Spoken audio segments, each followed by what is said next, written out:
Hey everyone, and welcome back. Lately it seems like all anyone's talking about is DeepSeek AI. So we figured it's time for a deep dive to see what all the fuss is about and, maybe separate a little fact from fiction. From what I've been reading, this DeepSeek is an open source AI model.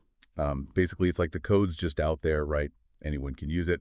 And supposedly it was developed by a Chinese hedge fund, which honestly is pretty interesting in itself. But the thing that's really got people buzzing is that some are saying it's just as good as ChatGPT, maybe even better, and a whole lot cheaper to run. I mean, we could be talking about completely changing how we even think about AI if that's true. And, well, that's got some people thinking about the dot-com bubble all over again, right? Like, are we headed for a crash? So to help us sort through all of this, we've got our AI and market expert with us. They're going to help us understand what DeepSeek actually is, what it means, and, yeah, what might happen next.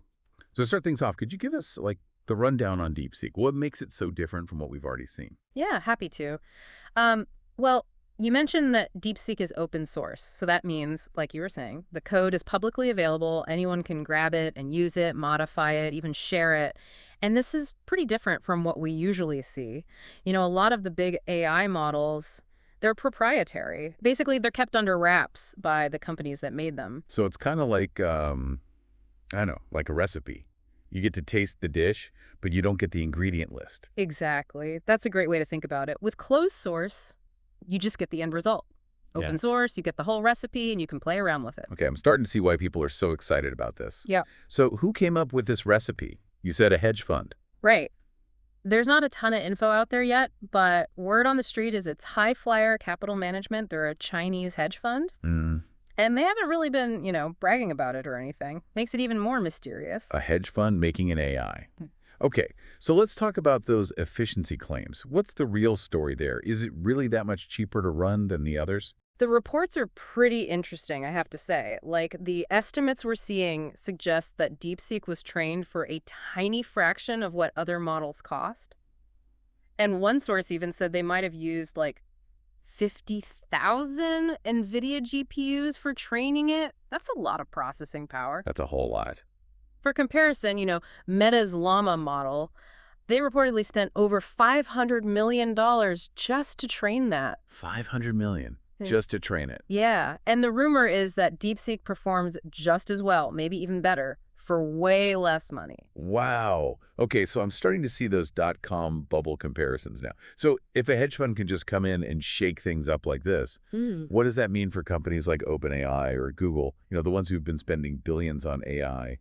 Are they in trouble? Well, that's the big question, isn't it? But yeah, I mean, the possibility of disruption is definitely there. See, the thing about AI platforms is that it's pretty easy to switch between them. It's not like, say, Apple or Google, where you're kind of stuck in their ecosystem. Right. It's not like you're giving up your whole phone or computer. Exactly. With AI, you can jump around, try out different services. It's not a huge commitment.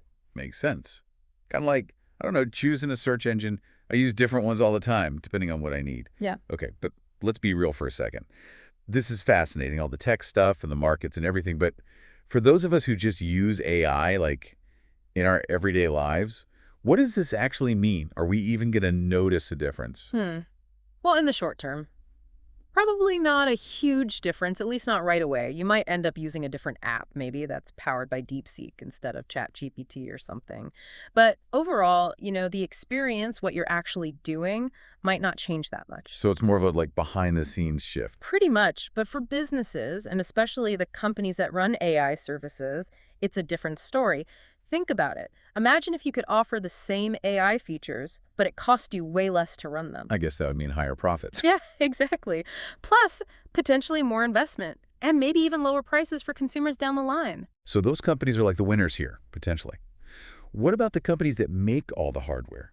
Like the chips, all that stuff that you need to train these AIs. I mean, if we need less of that, isn't that bad news for them? Yeah, that's a good point. I mean, it's definitely possible that companies like Nvidia, TSMC, ASML, those big chip manufacturers, they might see a drop in demand for their, top of the line, really expensive products. Because they're not needed as much anymore. Right. So that could mean their value might go down, maybe some stock price changes. So not necessarily like a total collapse, but definitely a shift. Yeah, I think that's a good way to put it. Okay, so we've got winners and losers, but there's one group we haven't talked about yet, right?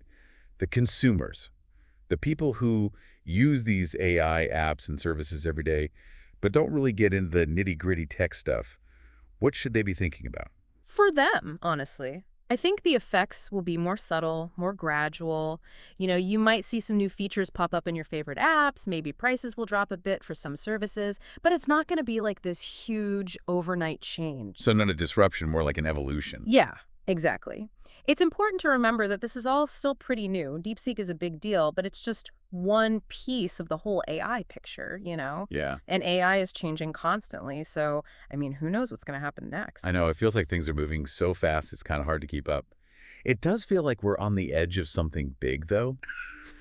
People keep talking about the dot-com bubble, right? Are we really headed for another crash? It's an interesting comparison, but honestly, I think it's important to understand the difference between hype and actual value. Like a lot of the dot-com bubble, it was driven by speculation, unrealistic expectations. Yeah. A lot of companies back then, they didn't even have a solid business model. So you're saying it's different this time around? Yeah. I'm not saying it's totally different, but I think the context matters. With DeepSeek, what we're seeing is a real tangible shift in efficiency, in cost. It's not just about the hype, it's about actually changing how we develop and use AI. Okay, that makes a lot more sense. Yeah. But even if it's not a bubble that's about to burst, couldn't this lead to, like, a price war between all the AI companies, everyone trying to undercut each other? Oh, that's definitely a possibility.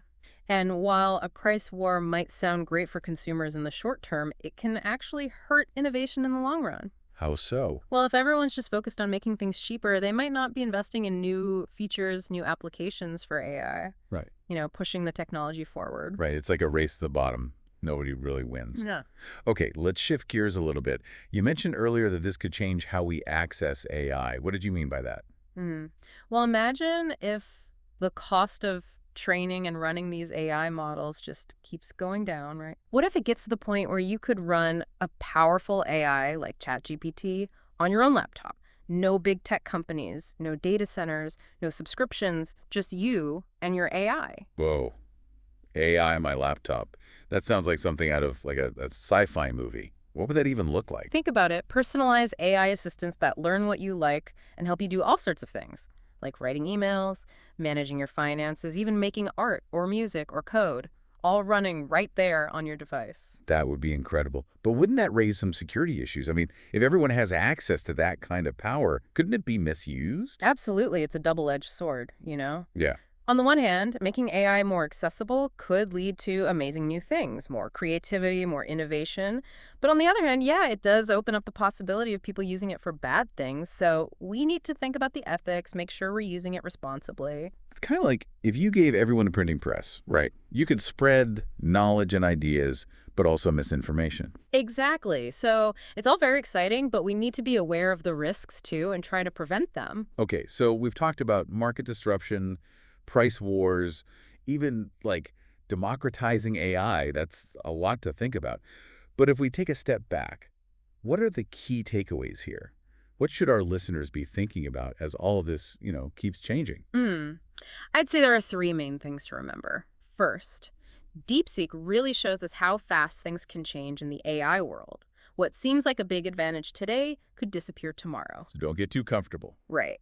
Second, the focus is shifting. It's not just about making the most powerful AI anymore. It's about making it efficient, making it accessible. And that brings us to the third point, I guess. Yeah, this shift could totally change who has access to AI. Make it available to anyone. Exactly. Which is exciting and a little scary, right? Yeah, We're heading into uncharted territory. for sure.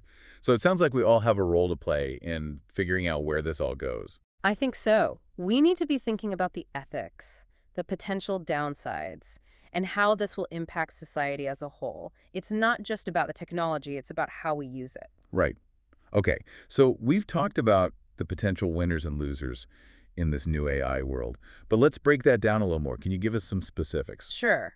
Let's start with the potential winners. Like we were saying, companies that run AI services, they stand to gain a lot. If they can use DeepSeek or something similar, their costs could go way down, which means more profit. It's like figuring out how to make your product for way cheaper, but still selling it for the same price. or even less. Yeah, exactly. But plus, like I was saying, that increased efficiency could lead to even more innovation. Imagine if startups and, individual developers could suddenly use the same tools as the big companies. We could see so many new ideas and applications. That's the exciting part, is like everyone can build and create now. What about the other side? Who are the potential losers here? Well, like we talked about before, companies that are really invested in the hardware side of AI, especially those that make the most expensive chips, they might face some challenges. If the demand for those top-tier chips goes down, they might have to change their strategy. And it's not just the chip makers themselves, it's the whole ecosystem. The equipment suppliers, the data centers, even the energy companies that power all those computers, they all feel the impact. Okay, so winners and losers. Yeah. And then there's everyone else. Like the average person who uses AI stuff without thinking about the tech behind it. What happens to them? For the everyday user, the changes will probably be more subtle and gradual. They might see new features in their favorite apps, or maybe prices will go down for some services. But the core experience, what they're actually doing, might not change that much, at least not right away. So it's less about a sudden disruption and more like a slow evolution of the AI landscape with, the potential for good things and bad things. That's a good way to put it. And it's really important to remember that this is all still very new. DeepSeek is a big development, but it's just one piece of the puzzle.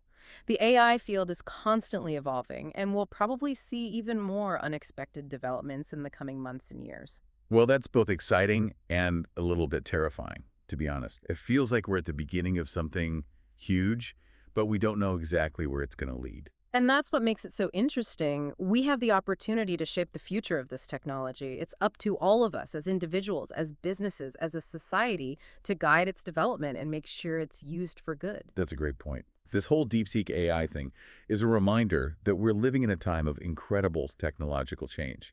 It's a time of both great opportunity and potential risk. So to our listeners out there, stay curious, stay informed, and most importantly, stay engaged. The future of AI is being written right now, and we all have a part to play. And a huge thank you to our expert for breaking all of this down for us. It's been really insightful. Until next time, keep diving deep. For the everyday user, the changes will probably be more subtle and gradual. They might see new features in their favorite apps, or maybe prices will go down for some services. But the core experience, what they're actually doing, might not change that much, at least not right away. So it's less about a sudden disruption and more like a slow evolution of the AI landscape with, the potential for good things and bad things. That's a good way to put it.